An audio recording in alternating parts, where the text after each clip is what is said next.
Oke, kembali lagi di Apa Kabar Indonesia Pagi. Sudah bergabung Aldi Permana Putra, juru bicara dari Paslon Pramono Rano.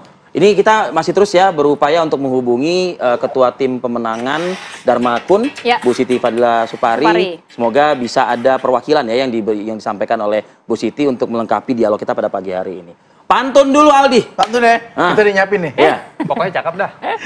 Naik sepeda berlima ke kota tua. Cakep. Pulangnya beli kue putu manis rasanya. Cakep. Inilah saatnya Jakarta menyala. Cakep. Dengan Mas Pram Bangdul pemimpinnya. Wah. Beli kembang ke pasar, salah kan tuh kan? Lanjut, Mi. Beli kembang ke pasar rawa belum? Cakep. Ya kan? Nyari ikan di Muara Baru. Cakep. Sekedar petunjuk aja bagi Anda yang membutuhkan, ya ada 2 tempat tersebut. Wah, ini bukan Betawi asli nih kalau begini nih. Loh, saya mau Mas Adi warga Tangsel ya, Mas. Tadi Mas Farouk sudah kasih pantun, Mas Adi juga sudah kasih pantun. Tapi Mas Farouk juga sudah memberikan informasi terkait bagaimana Ridho ini mau menggait dari komunitas Betawi, tokoh Betawi dan lain sebagainya. Kalau dari sisi paslon Anda? Betawi itu udah terlihat ada di Bangdul. Jakarta udah tahu Bangdul situ siapa. Jadi dengan daya tarik Bangdul tersendiri, dengan ketokohan beliau dan juga beliau ini kan sebagai budayawan yang selalu dari dulu itu memperkenalkan budaya Betawi ke masyarakat. Betul. Dengan seninya sebagai aktor, ya kan, terus juga aktif di dalam organisasi-organisasi komunitas kebudayaan Betawi. Tentunya itu sudah menjadi salah satu faktor Bangdul dalam menjaga dan menggait suara Betawi untuk ke 03. Tapi kalau melihat dari survei salah satu lembaga survei ya, Poltreking, katanya ini orang-orang Betawi justru memilihnya ke Ridho. Bukan ke Pramono Rano yang dikenal dengan Rano Karnonya adalah sosok sidul Betawi kan? Nah, kalau melihat itu sebenarnya kan kita kalau melihat dari survei, justru misalnya kita melihatnya harus dari survei yang pertama dan survei kedua, LSI dengan Poltreking kan. Di situ kan Rano Karno ini memang kalau misalnya disamakan dengan Pak RK yang sudah terlebih dahulu dikenal oleh seluruh masyarakat, tentunya kami sadari pasti kalah secara popularitas. Karena ditambah lagi pasangan kami juga, Mas Pram ini tidak pernah ada di dalam kontestasi politik pilkada ya kan. Jadi kami hitungannya adalah memulai dari nol, bahkan memulai dari popularitas Bangdul saja. Tapi dengan jangka waktu sangat cepat, bahkan kalau kita lihat itu kan perbedaannya 3 hari ya. LSI dengan Poltreking kan. LSI itu mengeluarkan di 28,1%, sedangkan Poltreking mengeluarkan di 31,5%. Di situ berarti dalam 3 hari kenaikan 1% popularitas Pram dengan Dul, yang dimana berarti efektif secara mengenalkan masyarakat dan berarti masyarakat sudah mulai jatuh cinta sebenarnya. Nah, ini kira-kira gara-gara apa tuh bisa 1% itu gitu? Gara-gara Mas Pram dan Bang Dul itu rajin turun ke ruang publik, memperlihatkan dirinya apa adanya, yang sehingga masyarakat lebih mengenal dan mencari tahu. Dari mengenal, mencari tahu, mengetahui program sehingga jatuh cinta lah ke publik gitu Jakarta ya. itu kan publik Betawi gitu ya, apalagi kalau kita turun ke lapangan seperti itu. Anda yakin Anda paling Jakarta di hadapan masyarakat Betawi? Yakin dong, karena Bang Dul itu orang Jakarta asli. Oke. Udah. Mas Adi lah kalau kayak gitu, Mas. Mencernai bagaimana nih, Mas? Nih dua-duanya jualan, Mas. Sama-sama ingin menggrab masyarakat Jakarta, masyarakat Betawi. Enggak, saya kira secara umum memang semua calon itu mencoba untuk memaksimalkan semua potensi resource pemilih ya. Kenapa Betawi itu disasar? Karena ini sebagai kampung halaman orang Betawi. Padahal kalau kita membaca data BPS, suku Betawi itu kan 27%. Banyak kan orang Jawa di Jakarta, 30% ya. Jadi kalau mau main suku-sukuan sebenarnya orang Jawa. Jadi ngomongnya yang warteg-warteg kayak gitu mestinya. Tapi sekali lagi karena ada tons di mana bahwa orang Jakarta itu harus teridentifikasi sebagai Betawi, maka personifikasi sosok calon sangat Betawi itu menjadi penting. Rano Karno memulai itu sejak pendaftaran, dia pakai shawl yang itu bagian dari budaya Betawi. Bajunya pun baju Betawi, ngomongnya pun aneh-aneh dan seterusnya. Aneh, bukan aneh ya. Aneh-aneh. Kagak ribet dah. Iya, intinya kagak ribet. Itu kan mengidentifikasi bahwa Rano adalah orang Karena Jakarta. mungkin sudah lekat juga dengan Bang Dulnya itu kali ya? Betul, makanya di kertas suara juga ada Sidul. Kan itu juga bagian dari identifikasi tentang kebetawian itu menjadi penting. Tapi ingat, itu bukan segala-galanya. Masih ada segmentasi-segmentasi lain yang saya kira memang harus disasar. Orang Jawa nggak disentuh misalnya. Padahal ini sukunya banyak orang Dominan Jawa di Jakarta. sini.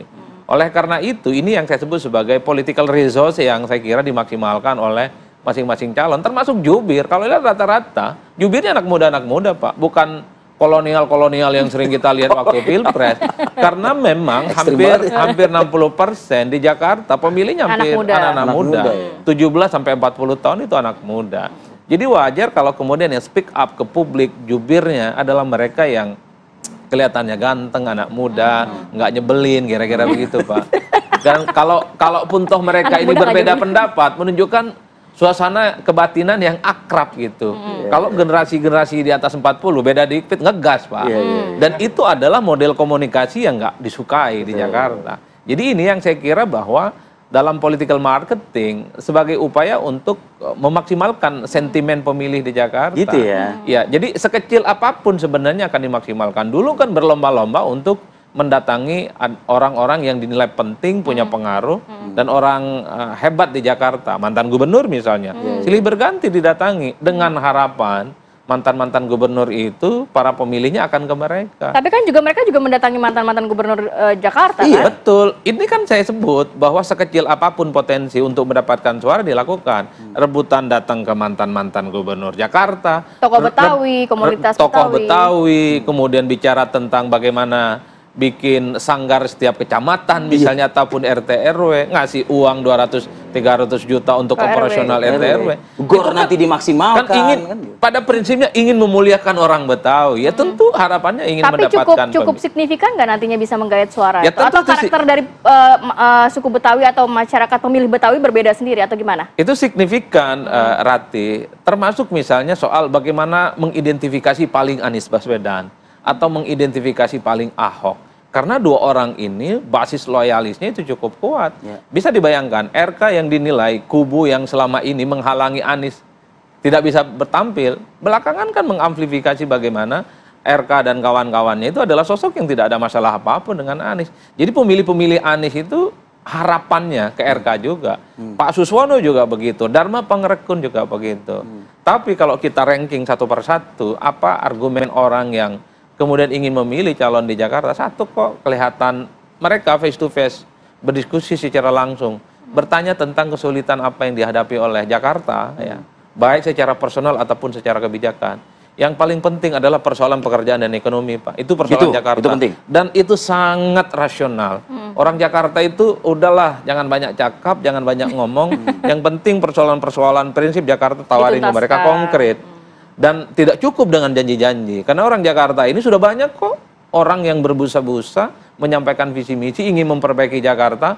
Yang jadi presiden sekarang mantan-mantan gubernur nggak bisa tuh ngatasin banjir, nggak bisa tuh ngatasin kemacetan, nggak bisa tuh kemiskinan dan akses terhadap pekerjaan yang seperti dijanjikan angin-angin surga itu, Pak. Jadi bagi saya kalau ingin menjadi trigger harus diukur. Saya kalau jadi gubernur misalnya 2 tahun kemacetan Jakarta selesai, itu janji dan kontrak politik saya. Kalau nggak selesai saya mundur. Wah, keren, Bos. Kayak gitu tuh, berani gitu ya? Iya, harus dong. Kalau jadi janjinya bukan mengawang-awang gitu ya? Kalau cuman bicara tentang, oh ini akan mengatasi kebanjiran, melestarikan budaya. Lah, Pak.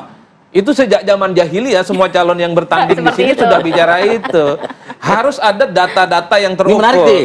Misalnya gini. Abang-abangnya harus menjawab itu. Iya, misalnya akses terhadap pekerjaan. 2 tahun saya jadi gubernur, nggak ada pekerjaan meningkat, saya turun. Mantap, menurun gitu ya. Sebagai sebuah kontrak politik dan keseriusan bisa ditagih, Pak. Orang Madura ngomong, biasanya Pak Adi, kalau orang sudah duduk, dia lupa berdiri. Orang kalau sudah berkuasa, lupa dia dengan janji politiknya. Gitu ya, Faruk? Anda dulu nih coba menjawab. Saya rasa gini ya, pasti kan dalam 5 tahun masa jabatan nggak semuanya bisa terpenuhi ya pada realisasinya ya. Tapi kan bagaimana kemudian KPI, capaian-capaian ini kan semua bisa diukur dalam 5 tahun kinerja pemerintahan. Pak Ridwan Kamil di pemerintahan Jawa Barat dan sebelumnya sebagai wali kota Bandung. Bahkan Pak Suswono juga bisa dinilai ketika waktu menjadi Menteri Pertanian. Nah, berkaca dari situ, oke lah kita akan fair-fairan, nggak akan semuanya mungkin 100% gitu ya.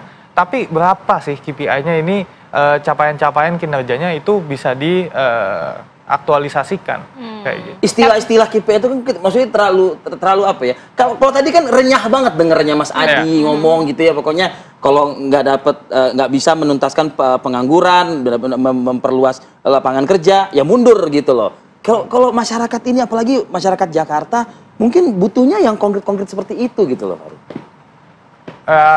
Artinya gini, kita akan terus berusaha ya.